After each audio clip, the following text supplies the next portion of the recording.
শিক্ষার্থীরা তোমরা পরীক্ষায় কিভাবে কমন না পেলেও পরীক্ষায় কিভাবে ভালো রেজাল্ট করবে, একটা ভালো নাম্বার পাবে, এই টেকনিক গুলো তোমাদেরকে বলে দেবো, যেগুলো তোমরা ফলো করলে আশা করি পরীক্ষায় কারোর ফেল করবে না। তো অবশ্যই সম্পূর্ণ ভিডিওটি দেখার অনুরোধ রইল। শিক্ষার্থীরা তোমাদের প্রথমে কিন্তু একটি এমসিকিউ পরীক্ষা হবে। তো এমসিকিউ পরীক্ষার ভিতরে তোমাদের প্রথম যে বিষয়টি বলে দিই, তোমাদের অনেকেরই কিন্তু পাঁচটা, ধরে নিলাম যে পাঁচটা এমসিকিউ কিন্তু তোমাদের মোটামুটি কমন থাকবে, যেগুলো তোমরা পারবে। শিক্ষার্থীরা পাঁচটা এমসিকিউ ধরো তোমরা জানো, এখানে ধরো এখানে পাঁচটা এমসিকিউ ধরো আমি দাগিয়ে দিলাম। তো যে তুমি পাঁচটা এমসিকিউ ধরো তুমি জানো, পাঁচটা এমসিকিউ উত্তর তুমি জানো, তোমার পরীক্ষা আশা করি এর থেকে বেশি কমন থাকবে। কারণ আমাদের চ্যানেলে অলরেডি কিন্তু তোমাদের জন্য কিছু সুপার এমসিকিউ দেওয়া হচ্ছে, যেগুলো তোমরা পড়লে আশা করি পরীক্ষায় অনেক এমসিকিউ কমন পাবে। শিক্ষার্থীরা তো এখানে তোমরা ধরো তোমাদের পাঁচটা ধরো এমসিকিউ কমন রয়েছে, তো সেই পাঁচটা প্রথমে তোমরা দাগিয়ে নেবে। এরপরে তোমার বাকি থাকবে কিন্তু 25টা এমসিকিউ। শিক্ষার্থীরা এই 25টা এমসিকিউ তোমরা কিভাবে পাবে দেখো। 25টা এমসিকিউ পাওয়ার জন্য তোমাকে তোমার আশেপাশে যারা আছে তাদের কাছ থেকে একটু হেল্প নেবে। দেখবে যে আশেপাশে অনেকে আছে, যারা তোমার কাছ থেকে হেল্প নিলেও তোমার কমপক্ষে কিন্তু তিন থেকে চারটি কিন্তু এমসিকিউ পেরে যাবে। অর্থাৎ আশেপাশে যদি হেল্প নাও 3 থেকে 4টি এমসিকিউ কিন্তু অনায়াসে পারবে। শিক্ষার্থীরা এরপরে তো তোমরা কিন্তু পরিসংখ্যানটা খুব ভালো করে পড়ে রাখবে, কারণ পরিসংখ্যান থেকে কিন্তু এমসিকিউ আসবেই। শিক্ষার্থীরা তো তোমাদের তো এর 4টা এমসিকিউ পারার পরে এখনো তোমাদের হাতে থাকবে 21টি এমসিকিউ। এই 21টি এমসিকিউ কি করবে, যদি তুমি একটু পড়ে পড়ে দেখার চেষ্টা করবে যে তোমার এমসিকিউ উত্তরগুলো কিরকম। আর যদি তোমাদের তাও না পারো, যদি কোনোভাবেই না পারো, তাহলে কি করবে, তাহলে সাধারণত গণিত পরীক্ষাতে তোমাদের গ এবং ঘ নাম্বারে কিন্তু বেশি অ্যান্সার থাকে। অর্থাৎ অধিকাংশ প্রশ্নের কিন্তু গ আর ঘ নাম্বারটা থাকে কি, গ আর ঘ নাম্বারটা থাকে কিন্তু বেশিরভাগ উত্তর। সুতরাং তোমরা যদি গ ঘটাও ঠিক মতো দাগিয়ে ফেলতে পারো, যাদের কমনের বাইরে আনকমন গুলো, তাহলে আশা করা যায় যে অনেকগুলোই সঠিক হওয়ার সম্ভাবনা থাকবে ইনশাল্লাহ।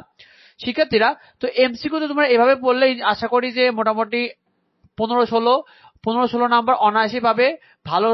আর আমাদের সাজেশনটি পড়লে অবশ্যই কিন্তু তোমরা এমসিকিউতে কিন্তু 22+ পেয়ে যাবে আশা করে। অবশ্যই কিন্তু আমাদের সাজেশনটি দেখে নিও শিক্ষার্থীরা। এরপরে ধরো আমাদের আসলাম তোমাদের সিকিউ পার্ট, অর্থাৎ লিখিত পার্ট নিয়ে। শিক্ষার্থীরা তোমাদের প্রথম কাজটা হবে পরিসংখ্যান। পরিসংখ্যানটি কিন্তু এক সেট করতেই হবে। সেই এক সেটটি তোমাদের কিন্তু 10-10ই পাবে ইনশাল্লাহ। এই এক সেটটি খুব ভালো মনোযোগ দিয়ে করবে। আমরা পরিসংখ্যানে কিন্তু অলরেডি সাজেশন দেওয়া হয়ে গেছে, সেখান থেকে দেখে নেবে। তো এখানে তোমরা এই সাজেশনে তো পরিসংখ্যানে আশা করি 10-10ই পাবে। এরপর তোমরা যারা অঙ্ক পারো না তারা কি করবে, শিক্ষার্থীরা তোমরা যারা অঙ্ক পারবে না তাদের জন্য তোমাদের গুরুত্বপূর্ণ উপায় হলো জ্যামিতি। শিক্ষার্থীরা জ্যামিতি থেকে ভালো করা সবচেয়ে ভালো উপায় কি জানো, জ্যামিতিতে ম্যাক্সিমামই তোমাদের বৃত্ত, আর আমি কিন্তু বৃত্তর অধ্যায়গুলো কিন্তু বলে দিয়েছি। বৃত্ত অধ্যায়ের কিন্তু তোমাদের বৃত্ত আর ত্রিভুজের শুধুমাত্র কিন্তু সম্পাদ্য এবং উপপাদ্য, সম্পাদ্য উপপাদ্য রয়েছে, যেগুলো দাগিয়ে দেওয়া আছে খুবই অল্প, সেগুলো একটু পড়ে নিবে। তোমাদের কিন্তু সম্পাদ্যে মূলত চিত্রটাই মেন, স্যার চিত্র ছাড়া এর বাইরে কিচ্ছু দেখবে না। সুতরাং তোমরা এই চিত্রটা একটু ভালো করে আঁকাবে। আর উপপাদ্যে তোমরা শেষে প্রমাণ করতে বললে শুধুমাত্র শেষের থেকে 3-4টা লাইন একটু ঠিক করে লিখবে, বাকি সবই কিন্তু তুমি যাই লেখক শিক্ষক সেটা পড়ে দেখেন এবং এর জন্য কিন্তু মার্কও কাটে না। সুতরাং তোমরা এটা একটু ভালো করে ফলো করবে, তাহলে আশা করি জ্যামিতিতে তোমরা কিন্তু পুরো মার্কটি দেবে শিক্ষক। তুমি যদি একটু গুছিয়ে লিখতে পারো, অর্থাৎ প্রমাণ করা উপপাদ্যগুলোতে 3-4 লাইন আগে, শেষের 3-4 লাইনের আগে তুমি একটু ভালো করে লিখে ফেলো। এবং সম্পাদ্যের জন্য তোমরা চিত্র, উপপাদ্যেরও চিত্রই দেখে, সম্পাদ্যেরও চিত্র, অর্থাৎ সম্পাদ্যের চিত্রই মেন। সম্পাদ্যের চিত্র তুমি ভালো মতো লিখতে পারো, তাহলে আর লেখা দেখবেই না, আর তোমরা এতে পুরো নাম্বারই পাবে। আর একই রকম প্রশ্ন থাকবে। আমাদের কিন্তু অলরেডি সৃজনশীলে তোমাদের 50টি সৃজনশীল সাজেশন দেওয়া রয়েছে। তোমরা ওই সৃজনশীলে জ্যামিতিতে মাত্র 10 থেকে 12টি দেওয়া রয়েছে। ওই 10টি সৃজনশীল যদি তোমরা পড়ো, তাহলে তোমার কিন্তু কমনের আশা করি কোনো সমস্যা হবে না।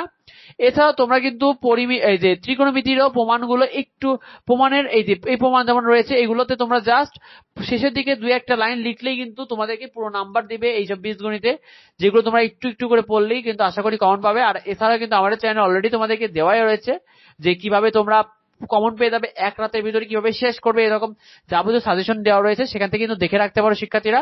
তো এই ট্রিক্সটি তোমরা যদি ফলো করো, আশা করি তোমাদের পরীক্ষায় কিন্তু 50 থেকে 60+ নাম্বার পেতে কোনো অসুবিধা হবে না ইনশাল্লাহ। তো শিক্ষার্থীরা ভিডিওটি এ পর্যন্তই। আমাদের চ্যানেলে তোমরা নিয়মিত সাজেশন পেয়ে যাবে, প্রতিটা বিষয়ে কিন্তু আমাদের চ্যানেলে সাজেশন থাকবে। গণিতে কিন্তু আরো অনেকগুলো সাজেশন আমরা দিব, যেগুলো তোমাদের কিন্তু পরীক্ষায় ভালো করতে অনেক বেশি হেল্প করবে। শিক্ষার্থীরা স্বল্প সময় কিভাবে ভালো করবে এই নিয়ে কিন্তু অনেক কিছু থাকবে। শিক্ষার্থীরা তো অবশ্যই আমাদের চ্যানেলটিকে সাবস্ক্রাইব করে রাখো, তাহলে কিন্তু তোমরা ভিডিও দেওয়া মাত্র নোটিফিকেশন গুলো পেয়ে যাও। দেখা হয় পরবর্তী ভিডিওতে, পরবর্তী আপডেটে। ধন্যবাদ সবাইকে।